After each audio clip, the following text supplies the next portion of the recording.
성막 제조가 끝이 납니다. 불사례를 임명하고요. 오홀리압이 조력합니다. 그리고 하나님의 지혜를 입은 자들이 와서 다 함께, 그래서 한 5개월 정도 걸렸다고 봅니다. 성막이 5개월 정도 걸려서 모든 기구와 모든 이제 필요한 부품들이 다 만들어지게 됩니다. 이제 하나님은 모세에게 성막을 세우라 그러고요. 이 성막을 세우는데 딱 하루 걸렸다라고 봅니다.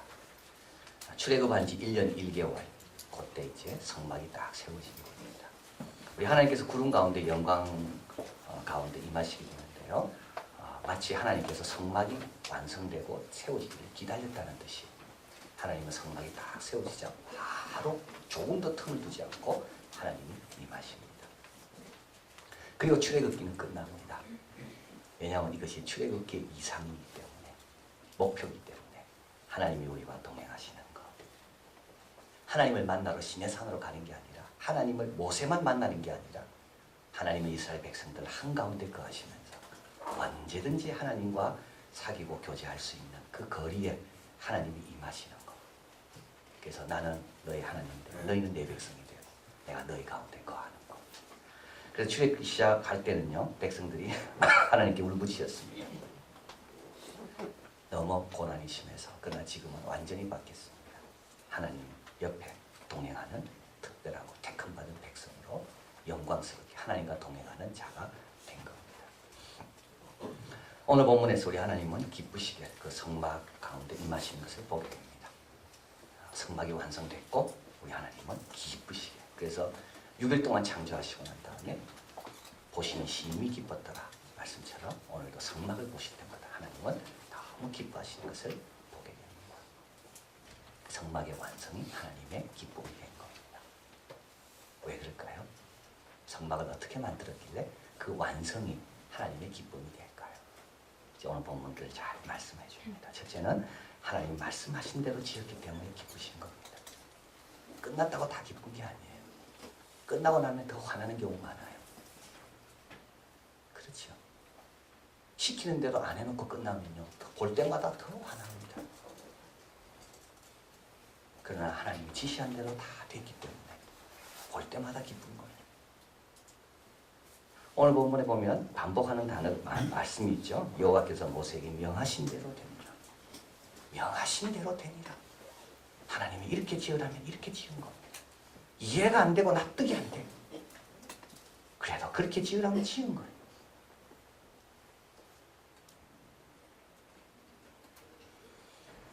하나님께서 모세에게 뭘 명하셨습니까? 필요한 재물 다 백성들과 하여금 바치게 해라. 하나님이 스스로 할 수 있는데도 불구하고 바치게 했습니다. 백성들이 너무 넘치게 가져왔습니다. 그래서 불사렐이 모세에게 말합니다. 넘치니까 그만 가져오게 해라. 명하신 대로 다 백성들이 행한 겁니다. 우리 하나님께서 언약궤 안에는 말씀만 두라 그랬습니다. 10계명만. 그 소중한 상자 안에 왜 말씀만 둘까? 딴 거 둬도 되는데. 근데 말씀대로 명하신 대로 10계명 두 돌판만 두었습니다. 천사의 날개는 표라고 지었습니다. 그대로 한 겁니다. 천사의 얼굴은 말씀을 향하게 하라고 그대로 한 겁니다. 내 궤를 만들어서 채를 꼽아라 그랬습니다. 그리고 그대로 보관하라고 그대로 한 겁니다. 불사례를 임명하고 오홀리압과 조력하게 해라. 그대로 한 겁니다. 안식일날 일하지 마라. 그대로 한 거예요. 빨리 일하고 싶었죠. 빨리 끝내고 싶습니다. 근데도 하나님은 안식일 일하지 마라. 그대로 한 겁니다. 왜 출애굽기의 3분의 1이나 되는 긴 내용이 지루할 정도로 이 성막에 관한 내용이 나올까? 이건 바로 순종을 가리키기 위함이라는 겁니다. 순종은요, 일반적인 순종은 순종이 아닙니다. 순종은 사소한 것에서의 순종이 참된 순종입니다. 크기, 내 마음대로 정하는 게 아니에요. 모양, 재료, 내 마음대로 정하는 게 아니에요. 하나님이 이 재료를 써라, 이 크기로 해라. 그것이 순종이라는 겁니다. 오늘 본문에도 마찬가지죠. 모세가 7번이나 모세는 하나님이 여호와께서 명하신 대로 행했더라. 왜 반복할까요? 그냥 일반적으로 쭉 나열하고 끝에다가 다 이렇게 행했더라 하지 않고 하나하나 왜 하나님께서 명하신 대로 다 행했다고 일일이 닭을 붙일까요? 순종은요, 일반적인 순종은 순종이 아니기 때문에. 나는 대체적으로 신앙생활 잘했습니다. 그거는 순종이 아닙니다.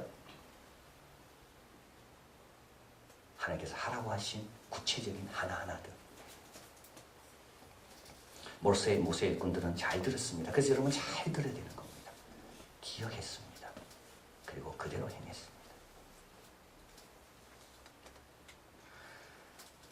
누가 제일 이 말을 지키는가 안 지키는가 관심이 있을까요? 말씀 한 분입니다. 말씀 한 분이에요. 건성으로 말하지 않았다면, 정말 상대방을 위해 말했다면, 꼭 필요해서 말했다면, 이 말이 지키는가 안 지키는가는 누가 제일 관심이 있는가? 그 말 한 분입니다. 그분은 보십니다. 딱 보니까 내가 시키는 대로 한 거예요. 여기 봐도 내가 시키는 대로, 저기 봐도 내가 시키는 대로. 그러니까 하나님께서 기쁨으로 임하고 싶으신 겁니다. 두 번째로 우리 하나님께서 기쁨으로 임하고 싶으신 이유는 잘 이용하고 있기 때문입니다. 성막 잘 지었습니다. 근데 놀고 있으면 되겠습니까? 안 되는 거죠. 잘못 이용되면요, 더 안 되는 겁니다. 우리 예수님께서 예루살렘 성전에 들어갔습니다. 잘 지었습니다. 근데 거기가 강도의 구열로 바뀌어 있습니다. 만민이 기도하는 집이 되어야 되는데 강도의 구열로 바뀌어 있는 거예요. 오늘 본문 앞에 스크린에 보면 23절 그 상 위에 떡을 진설하니, 25절 등잔에 불을 켜니, 27절 향기로운 향을 사르니, 29절 번제와 소제를 그 위에 드리니, 31절 거기서 수족을 씻되. 매튜 헨리는 말합니다. 하나님의 은사는 보이기 위한 것이 아니다. 사용하라고 주신 거다. 제단과 상과 등잔대들이 깨끗하고 새 것이다 할지라도 모세는 그것이 더러워지는 것을 애석하다고 말하지 않았다. 하나님께서 우리에게 주신 것들은 사용하라고 주신 겁니다. 사용하라고. 여기에 등잔이요, 저 상 위에 올라간 12떡, 이건 일주일마다 바꿉니다. 그래서 묵은 것은 제사장들이 먹었습니다. 이 떡은 하나님과의 교제를 뜻합니다. 향, 아침 저녁으로 향을 피웁니다.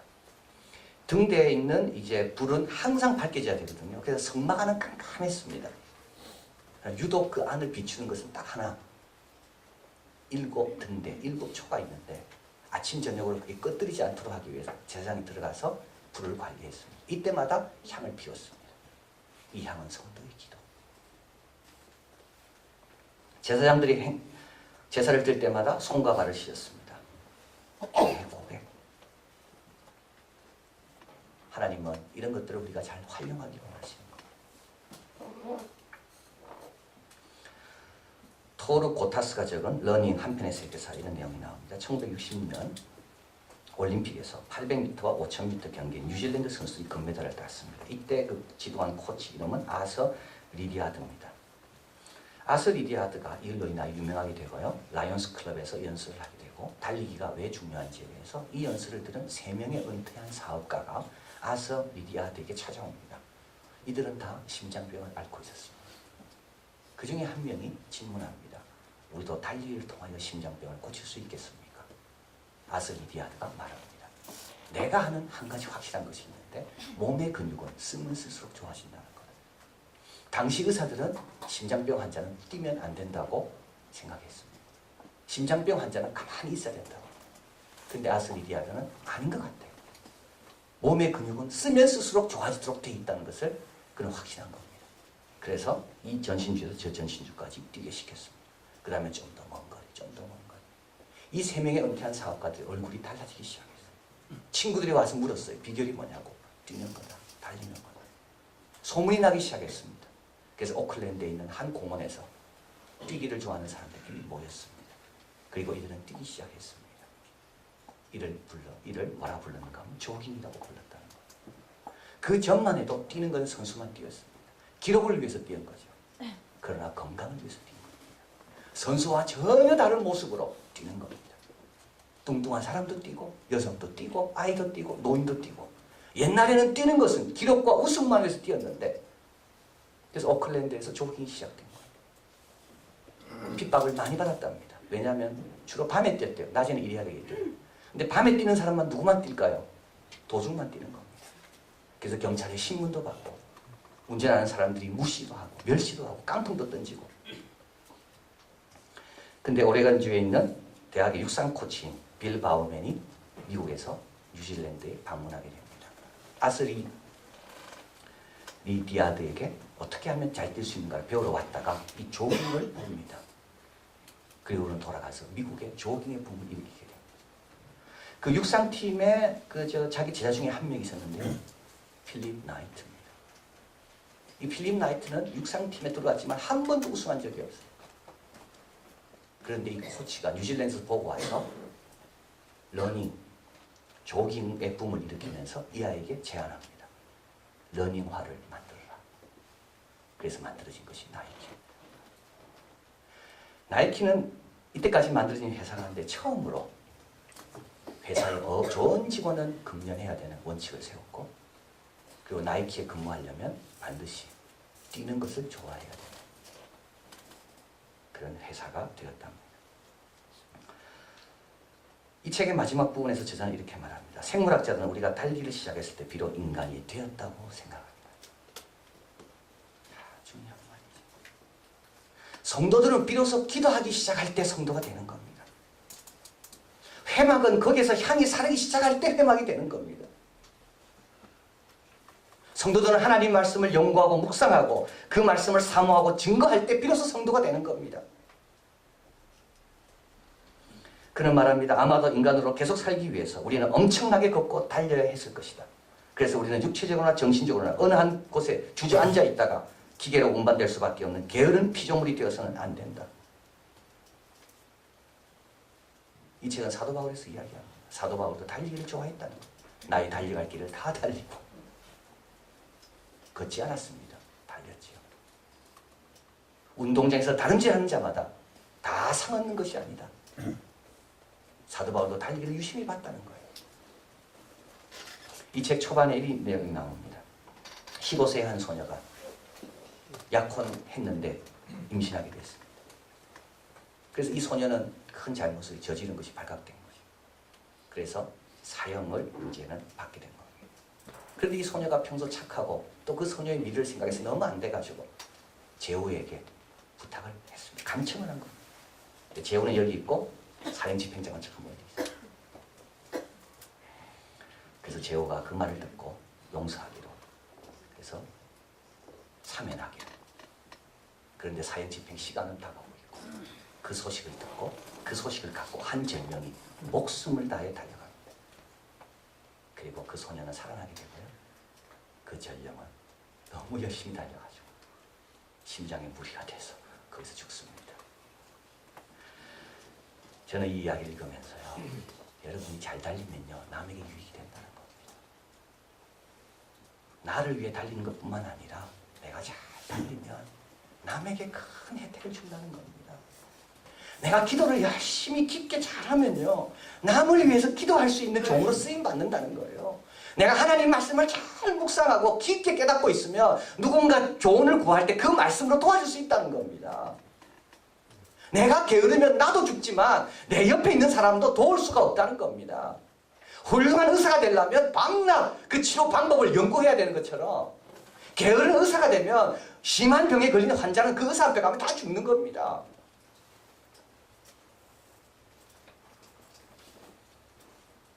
히브리서는 말씀합니다. 때를 따라 돕는 은혜를 얻고 긍휼하심을 얻기 위해 은혜의 보좌 앞으로 담대히 나아가라. 은혜의 보좌 앞으로 얼마든지 나아갈 수 있는데 거기만 가면 때를 따라 돕는 은혜와 긍휼하심을 얻을 수가 있는데 게을러서 안 간다는 거예요. 그게 하나님이 얼마나 답답할까요? 예수님 말씀합니다. 내가 천국의 열쇠를 내게 주노니 네가 땅에서 무엇이든지 매면 하늘에서 매일 것이요 네가 땅에서 무엇이든지 풀면 하늘에서 풀리리라. 우리 하나님 누굴 제일 기뻐하실까요? 이 천국의 열쇠를 가지고 부지런히 사용하는 사람입니다. 뭐든지 이 천국의 열쇠를 한번 시도해보는 사람이에요. 하나님은 보십니다. 예배를 잘 정성껏 준비해서 드리나 기도의 향이 꺼지지 않는가 여기에. 주님 오셨는데도 기도하는 영혼들이 있어요. 주님 오셨는데도 말씀 놓고 고민하는 사람들이 있어요. 주님이 너무 기쁘신 겁니다. 마지막으로 우리 주님께서 참 기뻐하시는, 성막의 완성을 기뻐하시는 이유는 그분이 머물 곳이 생겼기 때문에 그렇습니다. 자, 여러분, 너무 중요한 것입니다. 우리 주님은 우리와 머물기를 원하십니다. 우리 있는 곳에. 그런데 그게 사랑이죠. 사랑하셔서. 근데 이게 간단한 문제가 아니에요. 하나님께는. 왜냐하면 하나님은 의롭고 거룩하시기 때문에 죄인 곁으로 오고 싶지만 죄인과 함께 할 수가 없는 겁니다. 앤드류 머레이가 이야기했습니다. 사랑은 죄인을 가까이 오라고 부르지만 의는 죄인을 물러나게 한다. 그래서 하나님께서 이 두 조화, 이 두 성품의 조화, 이것이 돼야지만 주님께서 온전히 거하시는데, 이 조화가 어디서 이루어집니까? 성막에서 이루어지는 거예요. 피 흘리는 제사가 있는 곳에서, 하나님 말씀을 가장 소중히 여기는 곳에서. 여러분, 하나님은 어디든지 계십니다. 하나님 안 계시는 곳은 없습니다. 극장에도 계십니다. 시장, 사업터 다 계십니다. 그런데요, 거기서 하나님 발견하는 거는요, 그거는 보통 믿음 없이는 거기서 하나님 발견하기 어렵습니다.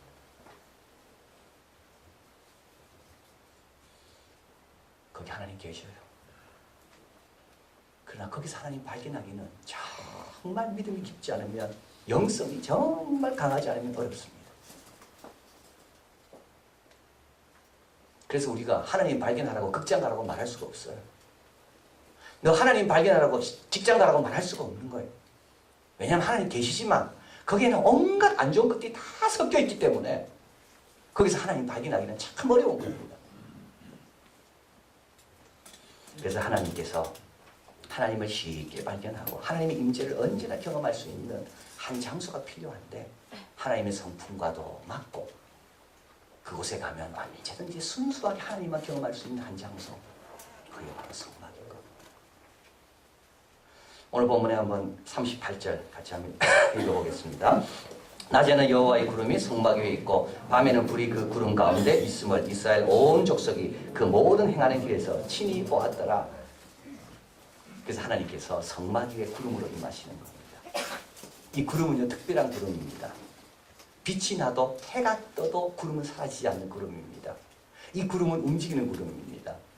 이 구름은요, 밤이 되면 구름 안에 불이 나와서 따뜻하게 데펴지는 구름입니다. 그래서 이 구름을 뭐라 부르죠? 여호와의 구름이라고 부르는 겁니다. 근데 여호와의 구름은 어디에 임합니까? 성막 위에 임하는 겁니다. 아무데나 임하지 않습니다. 여호와의 임재를 경험하려면 어디 오면 확실히 경험합니까? 성막에 오면 확실히. 이 성막이 어디입니까? 더 크고 온전한 성막. 오늘 어디입니까? 세 군데입니다. 예수 그리스도입니다. 여러분, 예수님께 가까이 가면 가까이 갈수록 하나님이 여기 계심을 확실히 알 수 있습니다. 예수님을 깊게 묵상하고 적용하다 보면 구름이 어디로 인도하는지, 내가 어디로 가야 되는지 확실히 알 수가 있습니다. 그 예수님께서 두 번째 성막을 세우셨습니다. 그게 뭐죠? 교회입니다. 그분은 머리시고 교회는 그분의 몸인 겁니다. 여러분, 교회 오면요, 하나님이 여기 계신 걸 확실히 알 수 있습니다. 찬양 듣는 가운데, 기도하는 가운데, 말씀 듣는 가운데, 여기는 아버지의 집입니다. 그래서 온 백성이 친히 가지만 성막에 임하는 구름을 다 봤다고. 여기 와서 위로도 받고, 여기 와서 용기도 얻고, 여기 와서 방향도 발견하는 겁니다. 세 번째 성막이 있는데 그건 어디죠? 교회가 지체의 부분들, 우리 한 사람 한 사람입니다. 주님께서 우리 보고 가라 그래요. 세상으로 가서 뭐하라고? 그리스도의 편지답게 하나님이 이 가운데 계심을 보여줘라. 이스라엘 백성들의 고민은 늘 뭐였습니까? 하나님이 여기 계신가였습니다. 여러분의 늘 고민도 마찬가지죠. 어려움이 오고 아픔이 있고 일이 뜻대로 안 될 때 늘 고민은 하나님은 나를 사랑하는가? 하나님은 여기 계시는가? 보고 계시나? 알고 계시나? 그래서 하나님은 한 번씩 기적을 보내십니다. 그럼 이스라엘 백성이, 야, 하나님이 우리와 함께 계시는구나. 근데요, 기적은 또 사라집니다. 기억이 잊혀집니다. 이때 또 의심이 옵니다. 그래서 하나님께서 확실한 임재의 증거를 주시는데 어디에 주세요? 성막에 주시요.